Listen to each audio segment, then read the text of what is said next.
మరికొద్ది గంటల్లో తీవ్ర తుఫాన్గా మారే మోంథా తుఫాన్ గోదావరి జిల్లాలకు తీవ్ర ముప్పు కలిగించే అవకాశం కనిపిస్తోంది. భీమవరం వైపు కూడా మోంథా తీవ్ర తుఫాన్ ప్రభావం దూసుకొచ్చే అవకాశం కనిపిస్తోంది. ఈ రాత్రికి తీరం దాటొచ్చంటూ కూడా అంచనా వేస్తున్నారు. గోదావరి జిల్లాలో దీంతో భారీగా ఈదురుగాలు వీస్తున్నాయి. గంటకు 110 కిలోమీటర్ల వేగంతో ఈదురుగాలు వీసే అవకాశం ఉన్నట్టుగా వాతావరణ శాఖ హెచ్చరిస్తుంది. దీంతో ఆ ప్రాంతమంతా కూడా అప్రమత్తమయ్యారు. మరోవైపు రాత్రిపూట ఈ గాలుల తీవ్రత ఇంకా పెరిగే అవకాశం ఉంది. గుంటూరు, ప్రకాశం, ఒంగోలు, కృష్ణా, ఏలూరు, బాపట్ల, ఖమ్మం, భద్రాద్రి కొత్తగూడెం, నల్లగొండ, సూర్యాపేట, ములుగు జిల్లాల్లో భారీ వర్షాలు ఉంటాయని చెప్తున్నారు.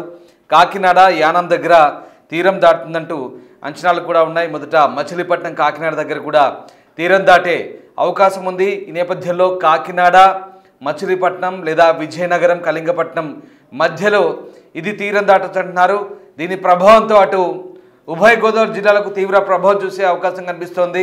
ఇక మరీ ముఖ్యంగా తీరం దాటే సమయంలో గంటకు 120 కిలోమీటర్ల వేగంతో కూడా భారీ ఈదురుగాలే వీసే అవకాశం ఉన్న నేపథ్యంలో ముఖ్యంగా గోదావరి జిల్లాలో దీని ఎఫెక్టు తీవ్రంగా కనిపించే అవకాశం కనిపిస్తుంది. ఇప్పటికే కోస్తా జిల్లాలో భారీగా వర్షాలు పడుతున్నాయి. మరోవైపు ఉప్పాడ తీరం అంతా కూడా అల్లకల్లోలంగా మారింది. సముద్రంలో అలలు ఎగిసిపడుతున్నాయి. అలల ధాటికి అలాగే గాలుల తీవ్రతకు పూర్తిగా రోడ్డు కొట్టుకుపోయింది. పూర్తిగా ప్రాంతమంతా కూడా ఇల్లు కూలిపోతున్న పరిస్థితి. మరోవైపు గోదావరి జిల్లాలో భారీగా రైతులకు నష్టం వాటిల్లే అవకాశం కనిపిస్తుంది. ఒకసారి మనం ఆ మ్యాప్ చూస్తున్నాం. మోంథా తీవ్ర తుఫాను ఏ రకమైనటువంటి ప్రభావాన్ని చూపిస్తుందో మనకు ఆ మ్యాప్ను బట్టి అర్థమవుతుంది.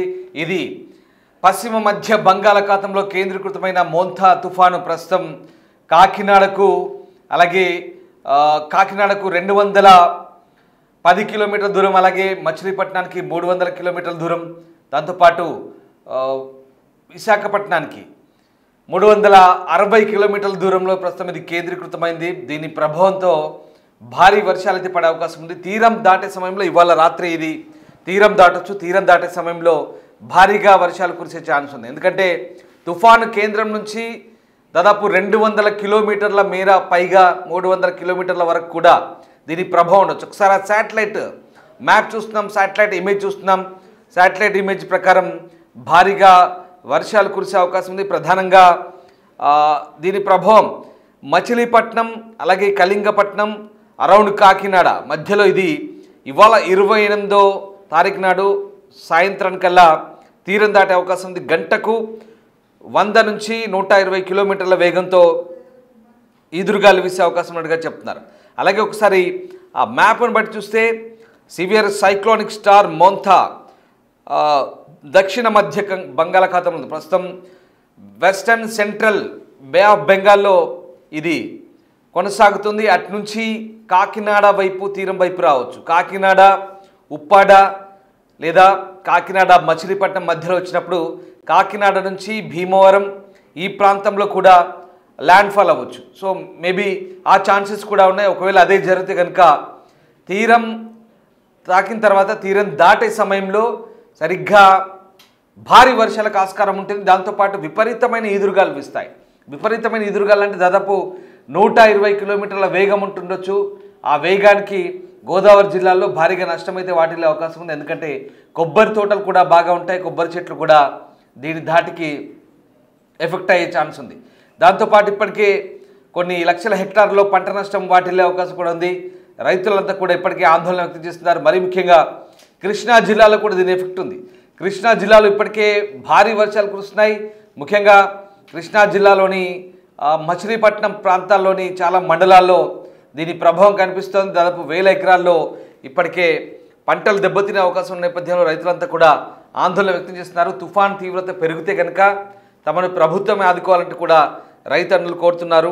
మనం చూస్తున్న మ్యాప్ ప్రకారం ప్రస్తుతం తుఫాను దాని దిశ మార్చుకోవచ్చు. ఒకవేళ తీరాన్ని తాకిన తర్వాత ఒకవేళ కాకినాడ దగ్గర తీరాన్ని తాకితే కనుక తుఫాను సముద్రం వెంబడి అది ఎటువైపు ప్రయాణిస్తుంది అనేది మళ్ళీ తెలియాల్సింది. బలహీనపడి మళ్ళీ సముద్రంలోకి వెళ్తుందా లేదా అలాగే దాని దిశ మార్చుకొని తుఫాను వేరే వైపు వెళ్ళిపోతుందని మాత్రం ఇంకా తెలియాల్సింది. ప్రస్తుతానికైతే ఈ డిప్రెషన్ ఏదైతుందో అల్పపీడనం తుఫానుగా మారింది. తుఫాను తీవ్ర తుఫానుగా కూడా మారే ఛాన్సెస్ ఉన్నాయి. ఇవాళ ఉదయానికల్లా ఆల్రెడీ తుఫాన్ తీవ్రంగా మారినట్టుగా చెప్తున్నారు. అలాగే సాయంత్రానికల్లా తుఫాన్ కాస్త బలపడి పూర్తిగా తీరాన్ని దాటే ఛాన్సెస్ ఉంది. సో అది కనుక జరిగితే తీరం దాటే సమయంలో 24 గంటల పాటు, తీరం దాటిన తర్వాత 24 గంటల పాటు అంటే రేపటి వరకు భారీ వర్షాలకైతే ఆస్కారం ఉంది. ప్రధానంగా దక్షిణ కోస్తా జిల్లాలు, కోనసీమ జిల్లాలు, అంబేద్కర్ కోనసీమ జిల్లా కూడా భారీగా ఎఫెక్ట్ అయ్యే ఛాన్స్ ఉంది. ఉభయ గోదావరి జిల్లాలు ఎఫెక్ట్ అవుతాయి, కృష్ణా జిల్లా ఎఫెక్ట్ అవుతుంది. అలాగే ఉమ్మడి గుంటూరు జిల్లా, బాపట్ల, గుంటూరు ఈ ప్రాంతాలు కూడా ఎఫెక్ట్ అవుతాయి. ఇప్పటికే హార్బర్లో 3వ ప్రమాద హెచ్చరికల వరకు కూడా వెళ్ళారు. అన్ని హార్బర్లు కూడా మూసివేశారు. అలాగే బీచ్ రోడ్లు కూడా అన్ని మూసివేశారు. ఇక విశాఖ సంగతి సరే విశాఖ జిల్లాలో ఇప్పటికే పర్యాటక ప్రాంతాలన్నీ కూడా క్లోజ్ చేశారు. ఎవరిని పర్యాటకులు రానివ్వట్లేదు. విజయనగరం జిల్లా పరిస్థితి అలాగే ఉంది. శ్రీకాకుళం జిల్లాలో కూడా తీర ప్రాంతాలన్నీ కూడా పూర్తిగా అల్లకల్లోలంగా మారుతున్న పరిస్థితి కనబడుతుంది. గంటకు 120 కిలోమీటర్ల వేగంతో గాలి వీయొచ్చు. ఇప్పటికైతే 17 కిలోమీటర్ల వేగంతో తుఫాను వెళుతోంది. కదలికలున్నాయి. 17 కిలోమీటర్ల వేగంతో 6 నుంచి 17 కిలోమీటర్ల వేగంతో తుఫాను కదలిక ఉంది. దీంతో అలలు కూడా దాదాపుగా 2 మీటర్ల ఎత్తుకు ఎగిసిపడుతున్నాయి. దీంతో ఉప్పాడ తీరంలో ఏకంగా ఇల్లు సముద్రం కోతకు గురవుతుంది. ఇల్లు కూడా కొన్ని కోతకు గురవుతున్నాయి. కూలిపోయే ప్రమాదం కూడా లేకపోలేదు. ఒకసారి చూడండి, ఆ రిటైనింగ్ వాల్ ఏదైతే ఉందో రాళ్లతో కట్టిన సముద్రానికి రోడ్డుకు మధ్యలో రాళ్లతో కట్టిన ఆ రాళ్ల కుప్పలు కూడా, రాళ్ల కట్టడం కూడా పూర్తిగా చెల్లాచెదురైపోయింది అలల దాటికి. అంతేకాదు సాయంత్రానికల్లా ఈదురుగల్ల ప్రభావం తీవ్రంగా ఉంటే కనుక ఇది మళ్ళీ చెప్తున్నాను కోస్తాపై తీవ్ర ప్రభావం ఉంది. ముఖ్యంగా వెస్ట్ గోదావరి భీమవరం వైపు కూడా దీని ఎఫెక్ట్ ఉండే అవకాశం కూడా లేకపోలేదు. మరి ముఖ్యంగా కోనసీమలోనే ఎక్కువ ఎఫెక్ట్ ఉందంటున్నారు. కాకినాడ పరిసర ప్రాంతాల్లో ఇది ఎఫెక్ట్ ఉంటుంది. అయితే ఇప్పుడు ఎక్కడైతే ఈ కేంద్రం ఉందో, తుఫాను కేంద్రం ఉందో, ఆ కేంద్రానికి తుఫాను కేంద్రానికి 10-20 కిలోమీటర్ల వరకు ఆ కేంద్రం ఎక్కడైతే విస్తరించుంటుందో అక్కడ మాత్రం కాస్త ప్రశాంతంగానే ఉంటుంది. కానీ తీరం దాటే సమయంలో దీని ఇంపాక్ట్ ఎక్కువగా ఉంటుంది. తీరం దాటే సమయంలో ఖచ్చితంగా ఇది 200-300 కిలోమీటర్ల వరకు కూడా ప్రభావం చూపుతుంది. దీంతో ఇటు దక్షిణ కోస్తాంధ్ర నుంచి కిందికి రాయలసీమ వరకు, కడప, కర్నూలు, చిత్తూరు, అనంతపురం ఇక్కడ దాకా కూడా ఎఫెక్ట్ ఉంటుంది.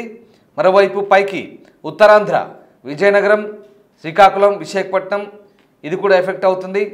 మధ్యలో ఈ కోస్తా దగ్గర దక్షిణ కోస్తా, అలాగే మిగతా ఉభయ గోదావరి జిల్లాలు, కృష్ణా, గుంటూరు, నెల్లూరు తీర ప్రాంతం అంతా కూడా ఎఫెక్ట్ అవుతుంది.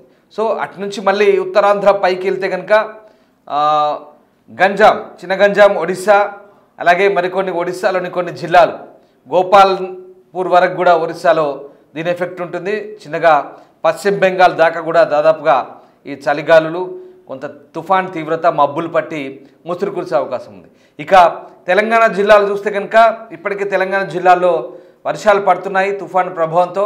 ముఖ్యంగా హైదరాబాద్, రంగారెడ్డి ఈ జిల్లాలో, అలాగే వికారాబాద్ కావచ్చు, ఇటువైపు వెళ్తే సంగారెడ్డి, మెదక్, సిద్దిపేట, సిరిసిల్ల, అలాగే మంచిర్యాల, పెద్దపల్లి ఈ జిల్లాలో కూడా వర్షాలు పడుతున్నాయి. దాంతోపాటు మహబూబాద్ జిల్లాకైతే ఎక్కువ రెడ్ అలర్ట్ ఉంది. దాంతోపాటు ములుగు జిల్లాలో ఇంపాక్ట్ ఉంది. తర్వాత ఖమ్మం, అలాగే భద్రాద్రి కొత్తగూడెం, యాదాద్రి భువనగిరి, నల్లగొండ అంటే ఉమ్మడి నల్లగొండలోని కొన్ని ప్రాంతాలు, ఇక్కడ నాగర్ కర్నూలు కావచ్చు, మహబూబ్ నగర్ కావచ్చు ఈ ప్రాంతాల్లో కూడా దీని ఎఫెక్ట్ ఉండే ఛాన్స్ ఉంది. సో ఓవరాల్గా తెలంగాణ జిల్లాల్లో, హైదరాబాద్లో కూడా ఇప్పటికీ రాత్రంతా కూడా వాన పడింది. మళ్ళీ ముసురు పడుతుంది. అక్కడక్కడ పూర్తిగా మేఘావృతమై మబ్బులు పట్టి వాతావరణం కంప్లీట్గా చల్లగా ఉంది. సో ఉత్తర తెలంగాణ, దక్షిణ తెలంగాణ జిల్లాలు కూడా, సెంట్రల్ తెలంగాణ హైదరాబాద్తో పాటు అన్ని ప్రాంతాల్లో దాదాపుగా దీని ఎఫెక్ట్ ఉంది. కానీ ఏపీ అంతా ఎఫెక్ట్ అయితే లేదు. ఏపీ అంతా భారీ వర్షాలు అయితే లేవు. ఏపీలో మాత్రం భీకరంగా ఎఫెక్ట్ ఉంది, భారీ వర్షాలున్నాయి. ఇది ఇంకా సాయంత్రానికి తీరం దాటే సమయంలో ఇంకా పెరగొచ్చు.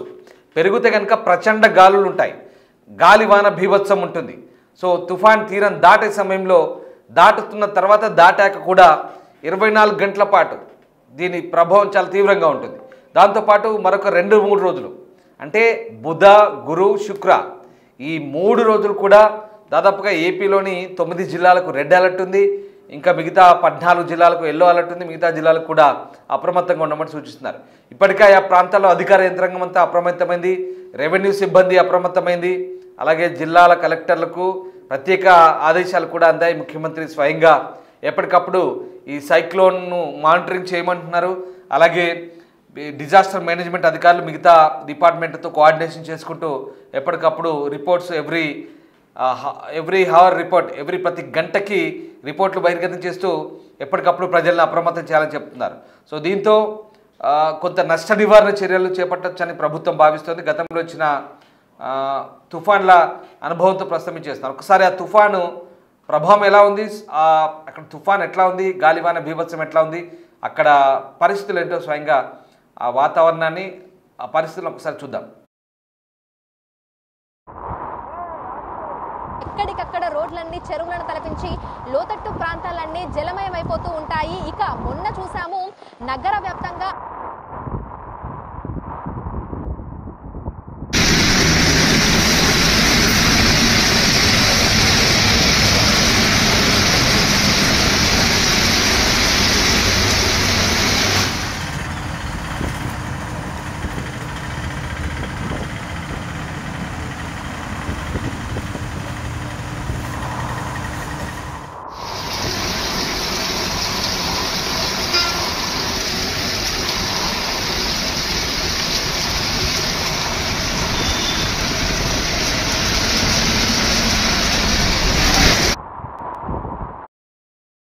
భారీ వర్షాలకైతే ఆస్కారం ఉంది.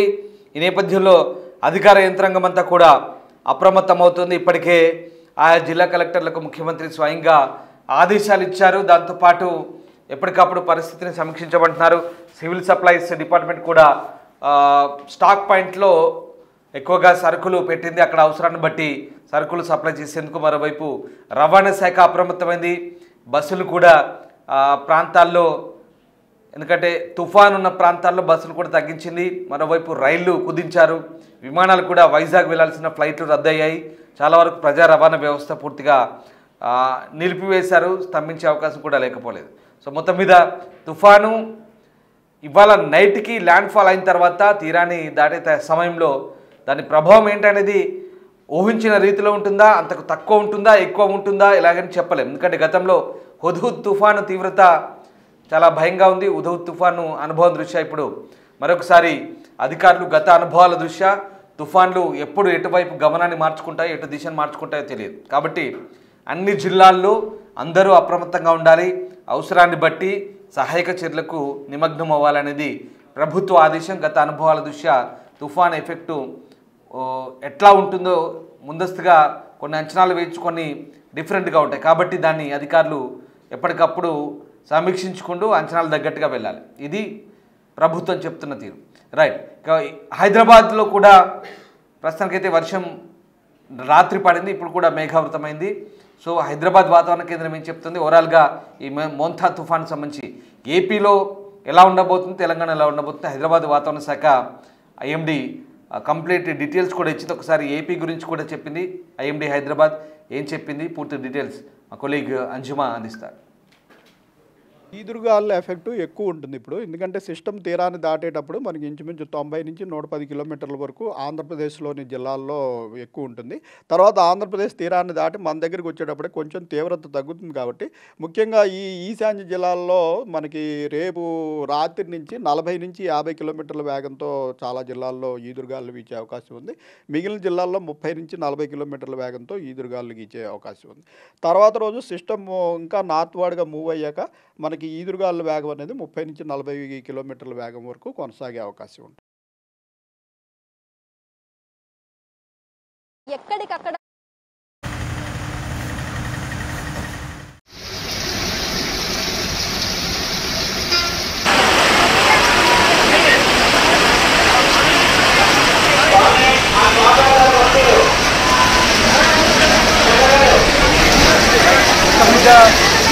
తుఫాను ప్రభావంతో దాదాపు 16 జిల్లాలకు రెడ్ అలర్ట్ కొనసాగుతుంది. అలాగే 4 జిల్లాలకు ఆరెంజ్ అలర్ట్ కొనసాగుతుంది ఏపీ వ్యాప్తంగా. మిగతా జిల్లాలు కూడా అప్రమత్తంగా ఉండమంటున్నారు. ఇంకా 2-3 రోజుల పాటు ఇదే సిచ్యువేషన్ ఉండే అవకాశం ఉంది. కాబట్టి మోంథా తుఫాను పూర్తిగా తుఫాను ప్రభావం పోయేదాకా కూడా అధికారులు అయితే అలర్ట్గా ఉండమంటూ అక్కడి అధికార యంత్రాంగానికి ప్రభుత్వం అయితే ఆదేశాలు ఇచ్చింది. ఏపీ, ఒడిశా, తెలంగాణ ఈ 3 రాష్ట్రాలు కూడా ఎఫెక్ట్ అయ్యే అవకాశం ఉంది. ఈ మోంథా తుఫాను మరి నిజంగా బీభత్సాన్ని కలిగిస్తుందా లేదా ప్రశాంతంగా తుఫాను ముగుస్తుందా ఏంటనేది ఇవాళ రాత్రి తుఫాను తీరం దాటిన తర్వాత పూర్తి ఎఫెక్ట్ తెలిసే అవకాశం కనిపిస్తుంది.